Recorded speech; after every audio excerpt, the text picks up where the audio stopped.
Chipre siempre ha sido parte de Europa. Chipre, cuna de Europa, fue siempre el puente natural para el comercio y el intercambio entre las civilizaciones de Oriente y Occidente. Fue puerta hacia el Oriente y puente que conectaba 3 continentes. Chipre era un lugar acogedor y hospitalario, un punto de llegada y partida. Desde el momento en que los aqueos griegos, con sus dioses y creencias, pisaron el suelo de la aislada península de Ma en Pafos, Chipre quedó fuertemente anclada en el occidente. La explotación de los ricos yacimientos de cobre y los intercambios producidos por dicha actividad permitieron a Chipre superar su mentalidad isleña y conectarse con el resto del mundo occidental. En la isla se han encontrado diferentes tipos de presas para la fabricación de vino y las primeras tinajas para su transporte. Se ha encontrado igualmente una fábrica productora de perfumes. El cobre se exportaba a lugares tan lejanos como Sicilia en Italia, Río Tinto en España, Livorno y Marsella.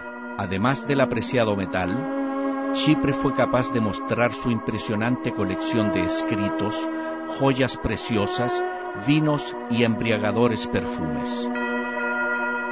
Mientras tanto, la experiencia de Chipre en la producción de cobre se había extendido más allá de los límites de la isla, llegando los habitantes de Chipre a transferir sus conocimientos y experiencia a la Grecia continental. La isla estaba compuesta por 10 reinos y mantenía relaciones tanto con Oriente como con Occidente, pues sabía perfectamente que su prosperidad y supervivencia dependían de su capacidad para asimilar las influencias de otras civilizaciones y de regular sus relaciones culturales con el este y el oeste.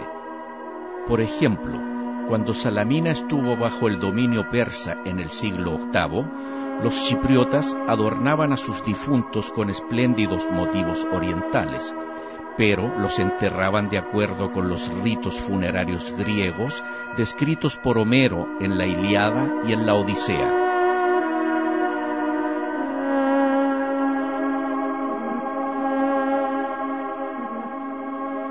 Fue durante la Pax Romana, un período estable y tranquilo para la isla, cuando el apóstol Pablo puso pie por primera vez en Salamina. Los residentes de Pafos fueron los primeros en abrazar el cristianismo, y poco tiempo después, en la isla se levantaron catacumbas, basílicas y suntuosos monasterios bizantinos. Chipre se convirtió en una joya bizantina, tanto en términos de fe como de tradición, estableciendo un excelente ejemplo para la posterior cristianización de Europa.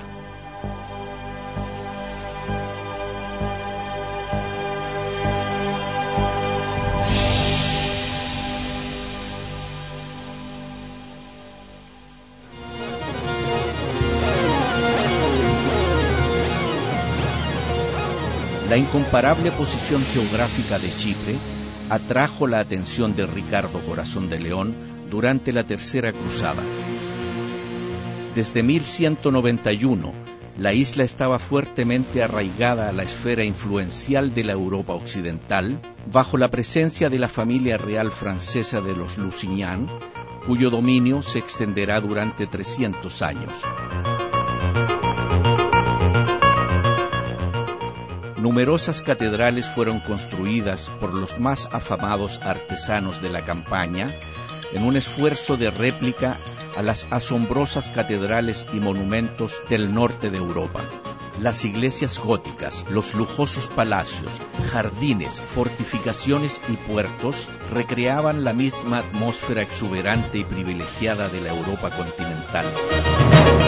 Música hechizante, caballeros y damas con ricos ropajes de seda, comidas exóticas y la caza con halcones formaron parte de un estilo de vida culto y refinado. Chipre entró en contacto con la Ilustración a través de las palabras de Boccaccio y Dante, quienes alabaron su aún intacta belleza natural. El petrarquismo influenció a los poetas y músicos de Chipre mientras que la bella princesa Europa seducía a los reyes y dignatarios de la isla. En ese momento, Europa se había fusionado perfectamente con Oriente en Chipre. Los nobles y comerciantes franceses, genoveses, catalanes, venecianos y pisanos, que habían sido brutalmente perseguidos por Saladino a lo largo de la costa sirio-palestina, se asentaron en la cercana Chipre, trayendo consigo no solo sus familias, ritos y tradiciones, sino también sus arquitectos, artesanos y artistas. Los castillos con murallas y demás estructuras fortificadas fueron construidos para proteger la isla de las incursiones piratas y de los ataques enemigos.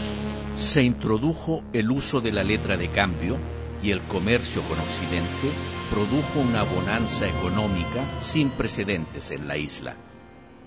Los reyes lusignanos contrajeron matrimonio con las más destacadas familias de la nobleza europea, como Eleonor de Aragón, que llegó a ser reina de Chipre, o Alicia de Saboya.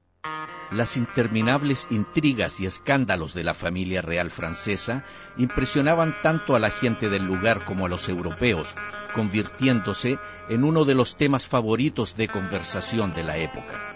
A pesar de los enfrentamientos entre la flota genovesa y los gobernantes lusignanos de Chipre en el siglo XIV, las ciudades de Nicosia y Famagusta se mantuvieron espléndidas en todos los aspectos. Cuando el último de los reyes lusignanos, Jacobo II, se casó con la más hermosa joven de la nobleza de la Serenísima República de Venecia, Caterina Cornaro, Chipre no tenía nada que envidiar a la Venecia de los palacios ducales, de las fortificaciones y de las murallas. La ciudad de Famagusta llegó a ser bien conocida no solo por proveditores y capitanes, representantes del dogo y del papa en la isla, sino también por banqueros y mercaderes dedicados a los negocios y al comercio. Julio y Ascanio Savorgnano, Giovanni Girolamo San Michele, Luigi Brugnoli fueron algunas de las personalidades más destacadas en el período en que el ingeniero Ercole Martinengo restauraba las murallas fortificadas siguiendo las técnicas más innovadoras en arquitectura defensiva. La presencia de Venecia y la anexión de Famagusta al Statut a Mare de la Serenísima República de Venecia abarcó un período de casi 100 años. Famagusta sacó provecho de su ubicación en la intersección de las rutas de la seda y de las especias y suministró provisiones y perfumes orientales a los palacios occidentales. Cuando Caterina Cornaro volvió a Venecia, los proveditores y el Consejo de los 10 se sentaron para evaluar el destino de la ciudad. Sabían que Famagusta era el último bastión cristiano de Occidente en Oriente.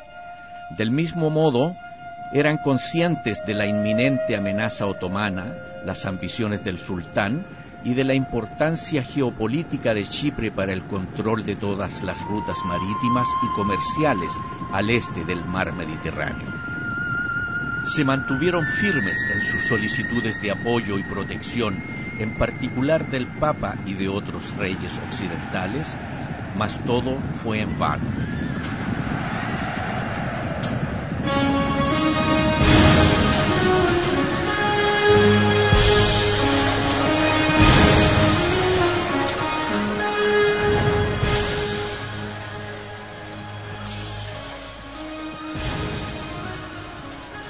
Nicosia capituló ante el ejército otomano el 4 de septiembre de 1570. La catedral de Santa Sofía fue transformada en una mezquita y la ciudad fue saqueada y destruida. Famagusta capituló solo un año después, en 1571, después de todo un año de continuos enfrentamientos y privaciones. Su gran defensor, el capitán Marco Antonio Bragadino y sus camaradas fueron degollados. Tras haber sido expulsados de Famagusta, algunos de sus habitantes huyeron hacia las montañas, mientras que otros se trasladaron al norte y allí construyeron la nueva ciudad de Famagusta. Otros decidieron poner tierra de por medio y regresar a Europa. Occidente lloró la pérdida de Chipre a manos de los otomanos. Historiadores como Paruta y Morosini describieron con lujo de detalles la caída de Nicosia y el sitio de Famagusta. Cartógrafos de esa época recrearon las fortificaciones y las murallas de la ciudad antes de que fuesen derribadas por los turcos. Los diarios de la época publicaron ediciones especiales sobre la conquista otomana de Chipre y se editaron también numerosas narraciones y relatos sobre el implacable comportamiento de los otomanos y los dramáticos ataques a las ciudades. Algunos de los supervivientes consiguieron abandonar la isla y establecerse en Europa, especialmente en Italia. Chipre se vería apartada del mundo occidental durante los siguientes 300 años, hasta 1878, en que pasaría a manos británicas. La dominación británica provocó un despertar tras el largo letargo en el que había caído la población como resultado de los 3 siglos de ocupación otomana. Se realizaron múltiples obras en las infraestructuras de las zonas rurales. Se construyeron carreteras y puertos y una atmósfera más europea impregnó la isla. Las ciudades tomaron la forma que podemos observar actualmente. Las relaciones con Europa se incrementaron no solo por la presencia de los medios de comunicación, sino también por el aumento de los viajes entre Europa y Chipre. Muchos viajeros europeos experimentaron una renovación espiritual al poder descubrir de nuevo el esplendor y belleza de la isla. El progreso conseguido en las redes de transporte y comunicación introdujo otro ideal europeo, el de la libertad. El triunfo sobre el gran imperio británico y su meticulosamente entrenado ejército no hubiese sido posible de no haber sido por el entusiasmo y la determinación de sus habitantes, muchos de los cuales eran solo unos estudiantes, que entregaron su alma y su cuerpo en la lucha por la libertad.